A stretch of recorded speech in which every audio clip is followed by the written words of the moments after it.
Bienvenidos a un nuevo capítulo de Café Conciencia. Hoy vamos a estar con el doctor Mario Ermácora, director del INVICE, Instituto Multidisciplinario Celular. Vayamos al laboratorio.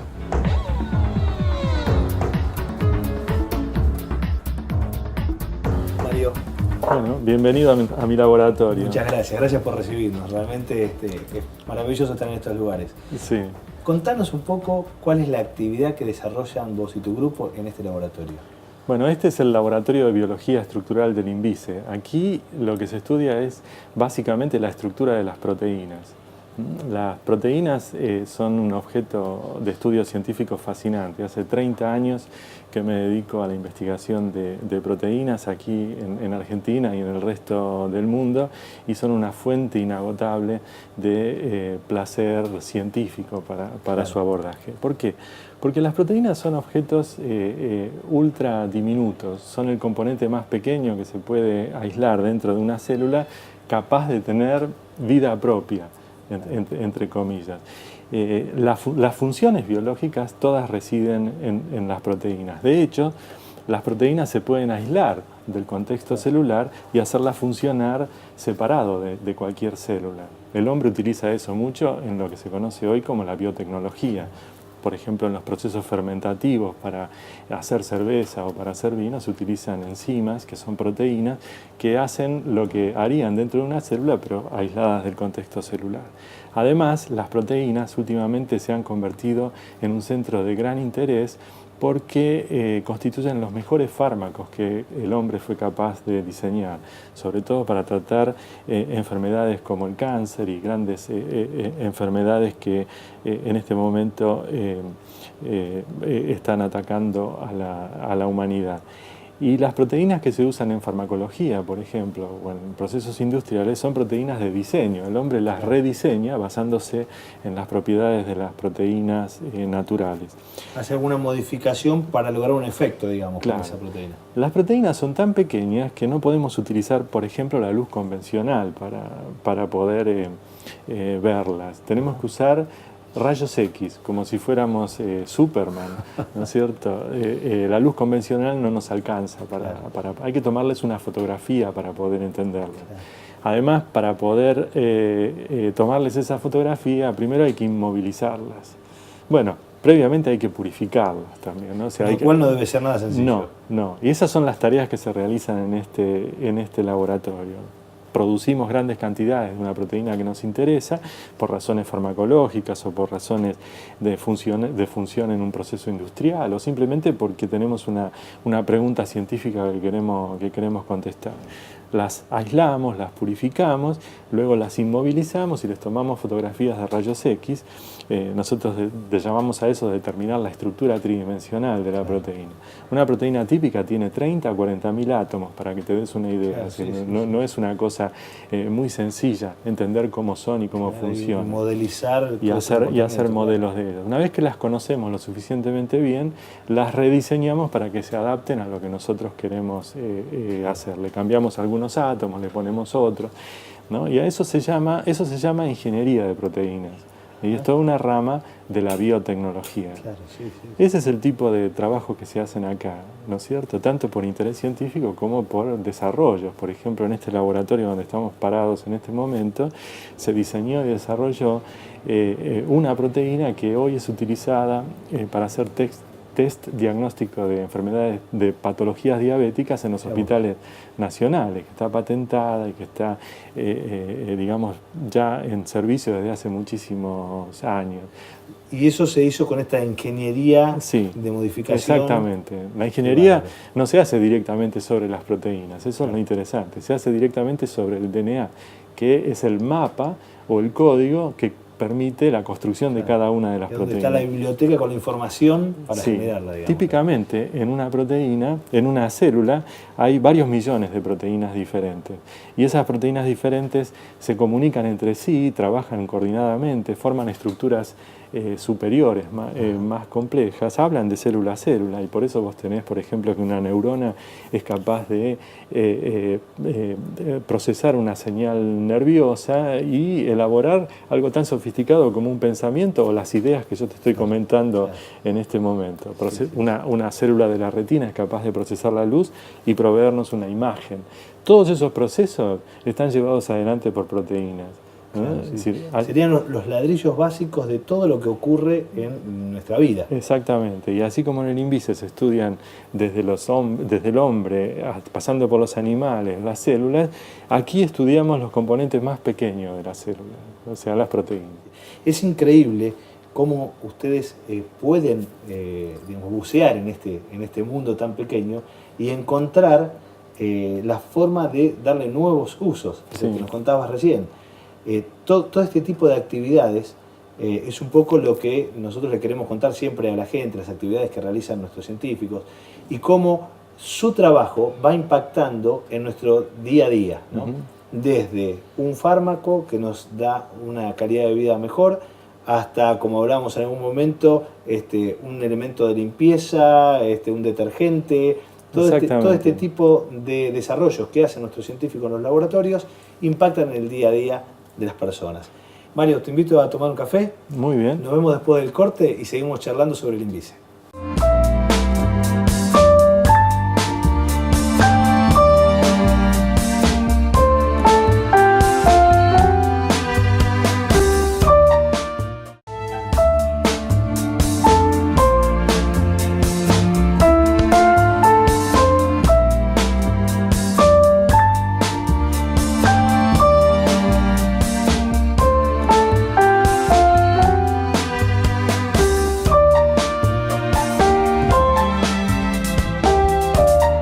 Para los que se suman en este momento, estamos con el doctor Mario Ermácora del INVICE y estábamos charlando sobre las proteínas, Mario. Así es.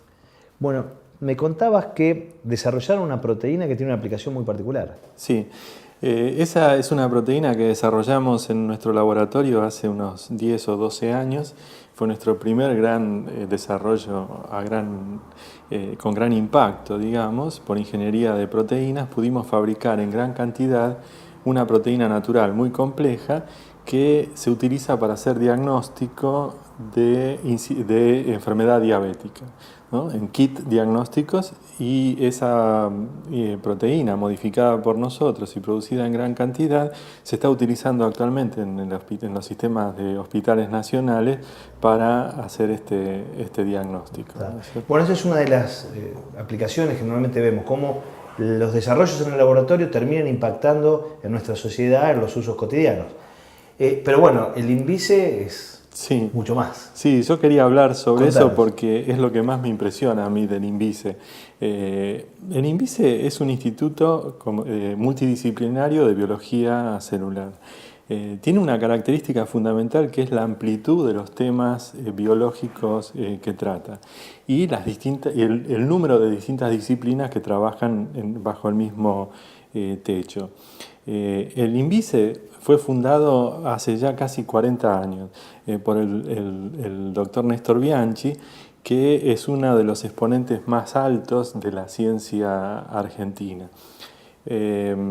Inicialmente, el tema central del instituto, que eran 3 o 4 investigadores en el momento de la fundación, era la citogenética, la investigación de los cambios que sufre el DNA a medida que las células se dividen y reproducen. Pero muy pronto los intereses del instituto se ampliaron a múltiples campos, y el instituto se caracteriza por estudiar casi toda la escala de la biología, desde lo más grande, por ejemplo, la genética de las poblaciones. Esos estudios se conocen actualmente con el nombre de antropología molecular y están adquiriendo una importancia cada vez mayor nacional e internacionalmente. Mario, estuvimos acá en La Plata, en el INVICE, y estuvimos con el doctor Claudio Bravi y la doctora Vidal Rioja, y nos comentaban estos temas. Te invito a que lo veamos. ¿Cómo no?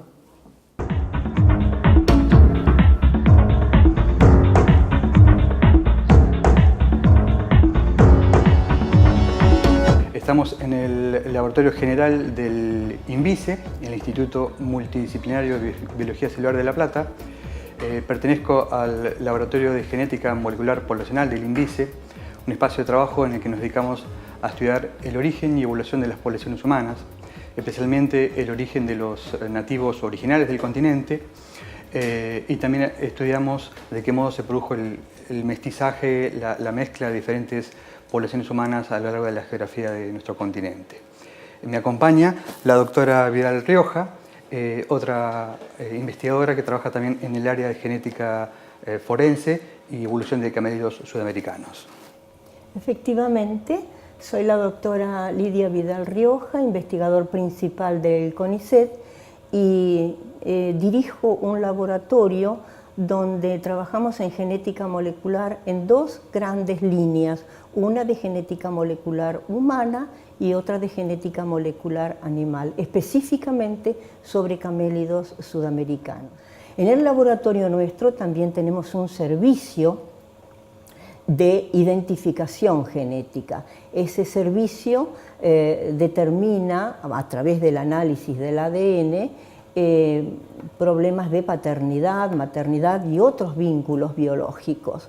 Eso para el ámbito civil. Para el ámbito penal también identificamos evidencias forenses que pueden quedar en la escena de un delito, como pueden ser manchas de sangre, de semen, pelos, huesos, distintas evidencias cadavéricas, que luego cotejamos con el perfil genético de un sospechoso o de un imputado para realmente determinar, que la justicia determine si esa persona estuvo en la escena del delito y qué responsabilidad le cupo en ese delito. Bueno, como se ve, estos estudios de antropología molecular abarcan continentes, ¿no? Estudiando linajes y la herencia de distintas poblaciones. Pero también en el INVICE se estudia la genética de poblaciones de animales. Por ejemplo, los camélidos es uno de los estudios más importantes. La llama y las distintas... Tiene importancia económica. Que tiene una importancia económica fundamental para el mejoramiento de las razas. Así que eso también es un tema de investigación muy importante. Bajando la escala, yendo más abajo en el tamaño de las cosas que se estudian, tenemos grupos de investigación que estudian las malformaciones genéticas y otras enfermedades moleculares también a escala regional. Y ese tipo de investigaciones tienen un impacto extraordinario en el diseño de políticas de salud pública. Y bajando aún más la escala, tenemos grupos muy importantes de investigación que estudian, por ejemplo, cosas como las emociones y el funcionamiento del cerebro. El grupo del doctor Mario Perelló. Mario Perelló. Estuvimos con él. ¿Vemos lo que nos cuenta? ¿Cómo no? Nosotros estudiamos el cerebro, en particular una función del cerebro que es el control del apetito. El control del apetito es muy importante porque está asociado a muchas patologías actualmente, como es la obesidad o la anorexia o algunos otros trastornos del consumo de alimentos que afectan a mucha gente, tanto en Argentina como en el mundo. Lo que estudiamos básicamente es, hay una hormona que estimula el apetito y que cuando uno la inyecta a animales o a personas hace que ese animal coma. Y lo que se ha visto en los últimos tiempos, que por suerte nosotros pudimos contribuir en esos estudios, es que uno come no solo porque siente hambre, sino porque uno cambia la percepción que uno siente por el alimento. O sea, se modifican los aspectos hedónicos o el placer que uno siente al ingerir un alimento. Y esto es interesante porque lo que se ha visto es que estas hormonas modifican los circuitos del cerebro que están relacionados a las adicciones.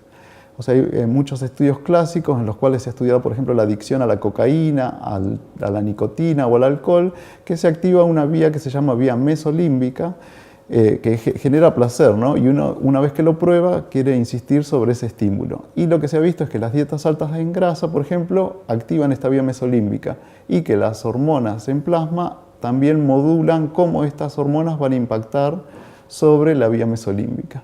Así que hay, por ejemplo, muchas investigaciones actuales que permiten pensar que la obesidad es una especie de adicción a la comida o a las dietas altas en grasa y que nuestro, por ejemplo, estado de ánimo, nuestro nivel de estrés puede controlar cómo uno percibe ese estímulo adictivo. Bueno, como Mario contaba, estos estudios del cerebro relacionan las emociones con la fisiología celular. Pero también tenemos otros grupos en el INVICE que estudian, por ejemplo, el impacto de las distintas dietas y hábitos alimentarios que tienen las poblaciones sobre la bioquímica y la fisiología celular. Si te parece, vamos a un corte y nos seguís contando este tema.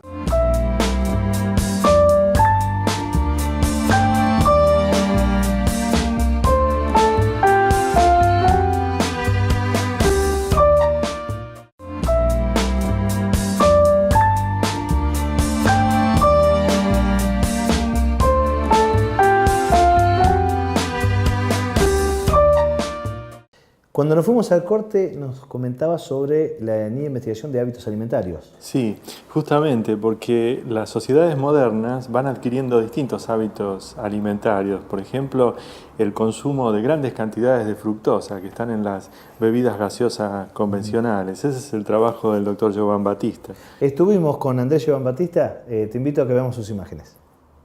Yo soy Andrés Giovan Battista y nuestro grupo de trabajo aborda la temática un poco en modelos animales de síndrome metabólico y obesidad.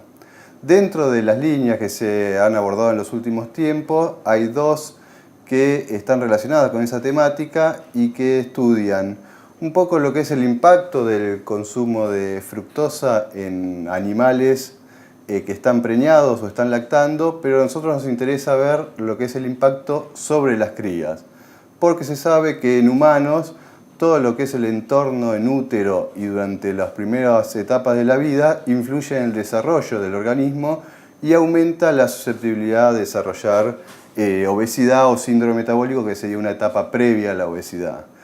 ¿Por qué nos interesa? Porque la obesidad está asociada a una serie de alteraciones en el organismo como la diabetes tipo 2, hipertensión, aumento de lípidos en sangre, que obviamente perjudica lo que es la expectativa de vida.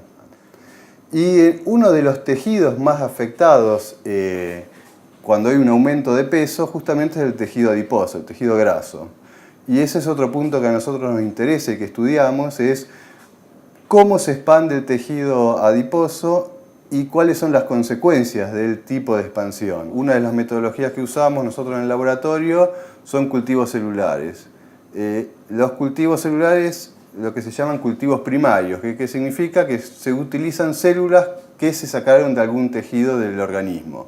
En este caso nosotros lo que sacamos son las células que son precursoras de los adipocitos, que son las células del tejido adiposo, y evaluamos por qué en determinadas situaciones de obesidad o síndrome metabólico esas células pierden capacidad de diferenciarse, lo que hace que el tejido esté más predispuesto a hacer una expansión hipertrófica, que sería lo perjudicial para el organismo. Además de lo que está contando o lo que contó Andrés, en el INVICE hay líneas de investigación que estudian, por ejemplo, cómo se comunican las células entre sí. También hay grupos de investigación que estudian el efecto de distintos tóxicos y distintos compuestos sobre la estructura del DNA y cómo eso después trae impactos en malformaciones genéticas y en daño celular. Otra cosa que tiene el INVICE de característico y de importante, que estamos muy orgullosos de ello, es probablemente uno de los bancos de células más importantes de toda Latinoamérica. El papel que juega este banco de células es crucial para muchos grupos de investigación en todo el país y para muchas industrias que descansan en lo que tiene el INVICE para mantener sus stocks de células para trabajar. Otro grupo en el INVICE se dedica al estudio de biomateriales. Es el grupo de Mario Gracelli. Sí. Te invito a que veamos las imágenes. Muy bien.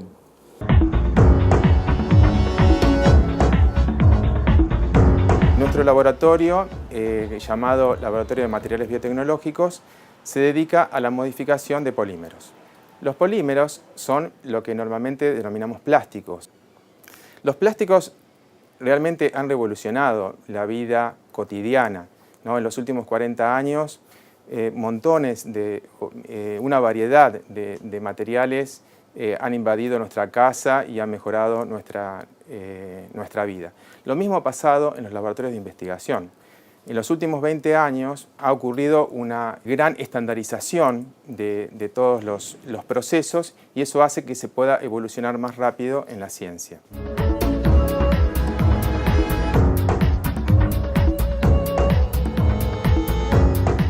Así, por ejemplo, hace 20 años se usaba esta pipeta de vidrio para poder medir un volumen.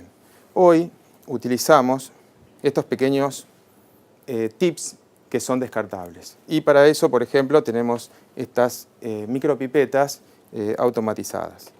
Entonces, esto hace mucho más simple todo el trabajo del laboratorio. Por otro lado, también ha disminuido los volúmenes. O sea, si vemos esta pipeta que tiene 10 mililitros de volumen, pasamos a estos tips descartables que tienen menos de 1 mililitro y hoy en día podemos encontrar tips de 0,1 microlitro, 0,1 microlitro nada más. Obviamente que esto, digamos, es solamente para manejar volúmenes. Si nosotros pensamos ahora en seres vivos, en células, las células se tienen que, de alguna manera, poder adaptar a estos nuevos materiales y para eso es que trabajamos en nuestro laboratorio. Para mejorar la superficie, polímero, célula y de esa manera poder tener materiales más avanzados. Atrapante lo que contaba el doctor Gracelli, ¿no?, sobre los biomateriales, pero creo que todavía no se acaba ahí el INVICE. ¿Hay más grupos? Sí, hay más y no termino de nombrarlos a todos. Pero, por ejemplo, no me gustaría dejar de nombrar el trabajo con los transportadores de drogas, que son pequeños instrumentos moleculares hechos con lípidos y con proteínas que se usan para dirigir fármacos a sitios específicos en el organismo. Este es el grupo de la doctora Chiaramoni. Sí. Bueno, estuvimos también con ella. Sí. Escuchemos lo que nos contaba.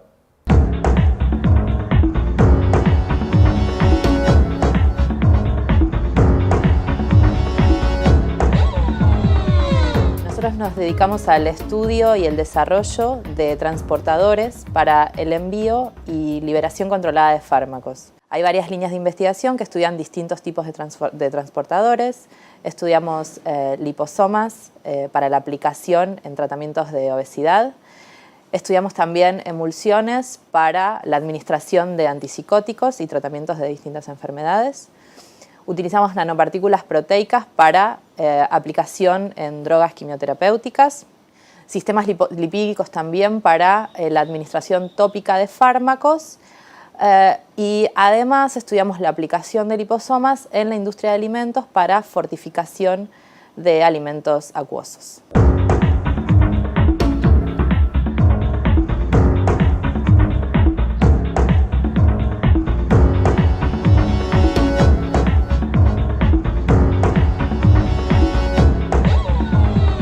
Los vehículos que nosotros utilizamos tienen amplia aplicación. En el ejemplo, por ejemplo, de la industria de los alimentos, los liposomas sirven para agregar vitaminas antioxidantes a leches y a jugos y así fortificarlos. En cuanto a la aplicación de los tratamientos con antipsicóticos, lo que utilizamos es un antipsicótico conocido como risperidona, que se utiliza para el tratamiento de autismos. Los liposomas que aplicamos para el tratamiento de la obesidad, lo que hacemos es incrementar el pool en el cuerpo de ciertos aminoácidos que son beneficiosos para disminuir niveles de ansiedad y también disminuir el peso corporal. Y la aplicación que tienen las nanopartículas proteicas es que son muy pequeñas, entonces pueden llegar a varios lugares del cuerpo y así poder llevar, digamos, a diferentes tipos de tejidos drogas quimioterapéuticas que sea necesario llevar a esos tejidos.